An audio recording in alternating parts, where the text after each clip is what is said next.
Record बन गया है कि पूरे जिले की पहली लड़की बनी हूँ कि 60 लाख की कार अपने नाम पर लेके ऑडी लोगों के लिए एक नाम हो जाएगा कि हाँ वही कोई लड़की कार ले आई होगी, लेकिन मेरे लिए सिर्फ ये कार नहीं है सिर्फ ये कार, क्योंकि सपने से भी ऊपर है ये जगह। जब गुरुजी पर्दा हटा रहे थे तो मैं अंदर से फील कर रही थी ये मेरी है। मैं कई बार अंदर से कह रही थी मेरी है। रात भर मैं सोई नहीं हूँ। ये बिल्कुल सत्य है, मैं बिल्कुल नहीं सोई। मैं सुबह 5 बजे का अलार्म लगाई थी, जल्दी जगना था। अलार्म तो मुझे जगाया ही नहीं है, आज मैं अलार्म को जगाई हूँ। पूछ रही हूँ आप कहाँ पहुँचे। सारी चीजें आज अच्छी हैं, बढ़िया हैं। क्यों है? सिर्फ उसके पीछे एक कारण है, हमारी असली पीएस वेलनेस जैसी महान संस्था और इसके संस्थापक की एक नेक नियत, एक अच्छी सोच। हमारे CUNMD महागुरुजी मिस्टर संजीव कुमार सर, मैं कहूंगी अरे होंगी बहुत सारी ऑर्गेनाइजेशन जो कि काम करती होंगी डायरेक्ट सेलिंग में, लेकिन पूरी डायरेक्ट सेलिंग के अंदर एक असली पीएस वेलनेस और पूरे डायरेक्ट सेलर्स के लिए महानायक बनके खड़े हमारे CUNMD mister Sanjeev Kumar sir के लिए एक बार जोरदार।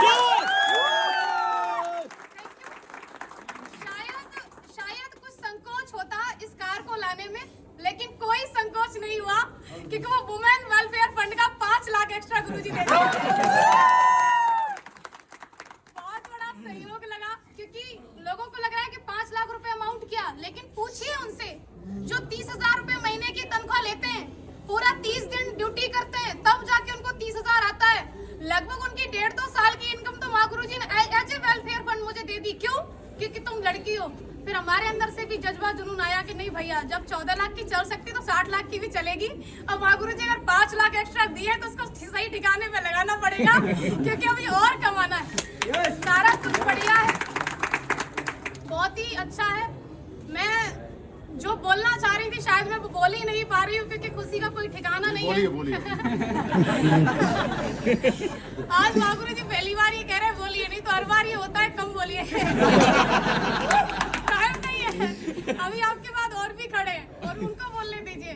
लेकिन ये अवसर भी असली पीएस वेलनेस में तब आता है। माँ गुरुजी एक बात बोलते हैं, मैं माँ गुरुजी की बात को रिपीट कर रही हूँ यहाँ पर, कि हम सभी किस्मत वाले तो हैं क्योंकि हम सबको सेम प्लेटफॉर्म मिल गया है, लेकिन हर वो व्यक्ति सफल नहीं होगा जो ज्वाइन कर लिया। क्यों? क्योंकि किस्मत वाले सभी हैं लेकिन सेम मेहनत नहीं करते। किस्मत से प्लेटफॉर्म मिल गया है, अगर हम मेहनत करते रहेंगे तो हम यहाँ तक जरूर आएंगे। किस्मत वाले हम बन चुके हैं, अब बारी है मेहनत वाले बनने के लिए। तो क्या आप लोग तैयार हैं? अगर आप तैयार हैं तो मैं आपसे कहना चाहती हूँ कि यदि आपने असली पीएस जैसी महान संस्था को ज्वाइन कर ही लिया है, और स्पेशली मैं गर्ल्स से ये बात कहना चाहती हूँ कि यदि आप AWPL के अंदर ज्वाइन हो ही चुके हैं तो 3 से 4 साल तक आप मन लगा करके, एकाग्र होकर के, पापा कहें, मम्मी कहें, रिश्तेदार कहें, गांव वाले कहें, कोई फर्क नहीं, हमें वो करना है जो हमें दिखाई दे रहा है। क्यों? क्योंकि वो लोग अपनी जगह पे सही हैं। मेरे पापा ने कभी पढ़ाई के लिए नहीं रोका, मैं आपके सामने खड़ी हूँ। एक भाई एक बहन है हम। जिस स्कूल में मेरे भाई को पढ़ाया, आज मैं पहली बार ये बात बोल रही हूँ, जिस स्कूल में मेरे भाई पढ़े हैं, हम 2 प्राइवेट स्कूल में पढ़े हैं, बल्कि पिताजी किसान हैं। पिताजी गुंजाइश नहीं थी कि हमें बस से भेजें, लेकिन एक साथ पढ़ाया। हमेशा मेरे पिताजी एक बात बोला करते थे बचपन में कि तुम दोनों मेरे लिए बराबर हो, मेरे लिए ज्योति सौरभ दोनों बराबर हैं। आप मुझे बताइए, बेटी हर कोई नहीं चाहता, उसका कारण भी बेटियां बनती है ना, कि वो शादी के बाद बोलती है अब तो मैं यहाँ आ गई हूँ, अब तो मेरा यही परिवार है, अब तो जो मैं कमाऊंगी वहां देंगी। कौन बाप चाहेगा मेरे घर में बेटी पैदा हो? क्योंकि एक तो इसको पढ़ा लिखा के बड़ा करो, कमाने लायक बनाओ, और उसके बाद तो ये तो चली और ये वहां जाके कमा के देगी, कौन चाहेगा? लेकिन मुझे ऐसा लगता है कि हर उस बेटी को चाहेगा, हर एक बाप जो उसी के यहाँ पर कमाने लायक बने और उसको कमा करके भी दे और उसको ला करके खड़ा करे ऑडी के शोरूम में, पापा ये गाड़ी तो आप ही की है। और ये हम सब बन सकते हैं, कोई एक नहीं, सिर्फ एक ज्योति यादव नहीं, नेवर, हर कोई बन सकता है। क्योंकि मैंने किसी को देख करके सपना बनाया, वो किसी कोई और नहीं थे, मेरे अपलायंस थे। आपका भी किसी न किसी को देख करके सपना बन रहा हो, तो जब सपना बन ही रहा है उसे साकार करने के लिए हमारे पास एक ग्रेट प्लेटफॉर्म है ही है, ग्रेट मेंटरशिप है ही है। उसके बाद मैं उन लोगों से कहना चाह रही हूँ कि जो लोग आज असली पीएस में ज्वाइन है और कहीं ना कहीं है, सुन तो रहे होंगे आप, ये बात तो क्लियर है, और जो अभी मन बना रहे हैं, आप लोग देखते बहुत हो, ये आपकी बहुत कमी है कि आप सिर्फ देखते ही रहते हो। अगर आप देख रहे हो तो मैं कहूँगी डिसीजन लीजिए, और अगर डिसीजन ले लिया है तो 3 से 4 साल तक मन लगा करके आप काम कीजिए। अगर आप 3 से 4 साल तक मन लगा के काम करती हैं, स्पेशली फॉर गर्ल्स, आपने ज्वाइन कर लिया है WPL को और आप 3 से 4 साल तक काम कर सकती हैं, तो आप भी शादी से पहले ऑडी लेके आ सकती हैं। Thank you.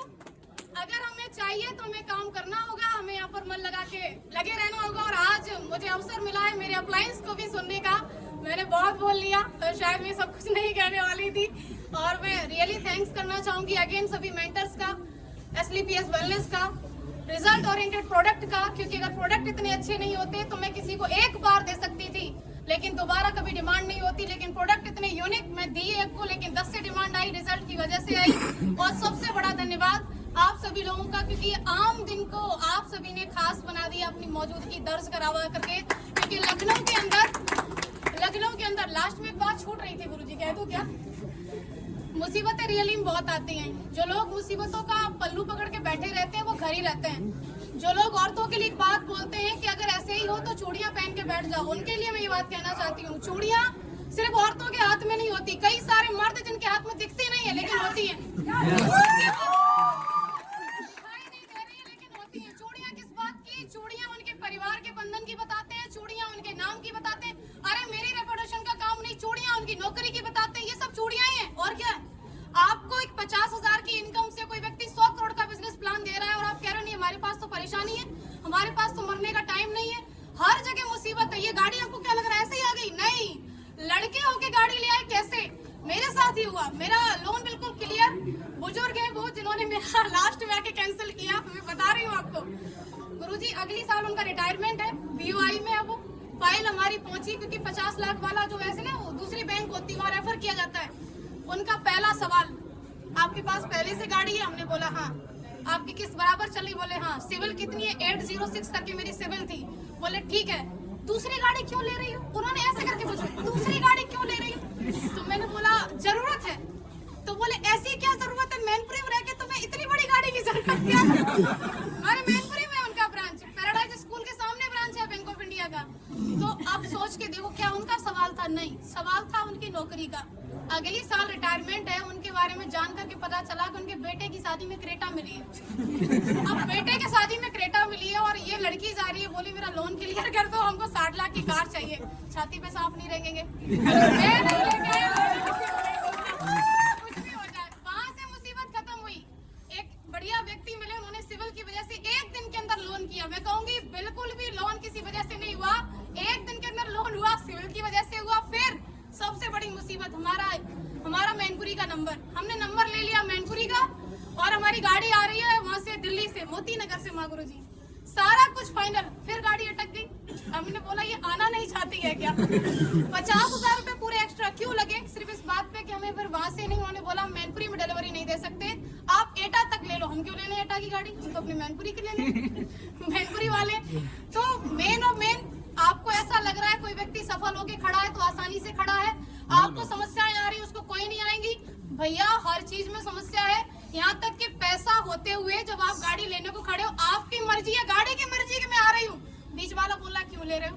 तो तीसरे को भी दिक्कत हो सकती है। दिक्कतों के ऊपर कभी फोकस नहीं करना है, फोकस हमेशा लक्ष्य के ऊपर। मेरी बात सिर्फ इतनी है कि आज अगर मैं यहाँ खड़ी हूँ तो सिर्फ इसका एक कारण है कि मैंने हमेशा मेरे अप्लायंस की उपलब्धि को देखा कि आज वो किस पायदान पे पहुंच रहे हैं। मैंने नहीं देखा उन लोगों को जो लोग मेरे अपने थे लेकिन वो किसी न किसी ऐसी जगह पर थे जो उतनी बड़ी सोच नहीं रखते थे। मैंने सिर्फ उनको देखा जिनकी सोच बड़ी थी, जिनकी उपलब्धि बड़ी थी, क्योंकि मुझे वहीं तक जाना था जहां तक का मुझे वो रास्ता दिखा रहे थे।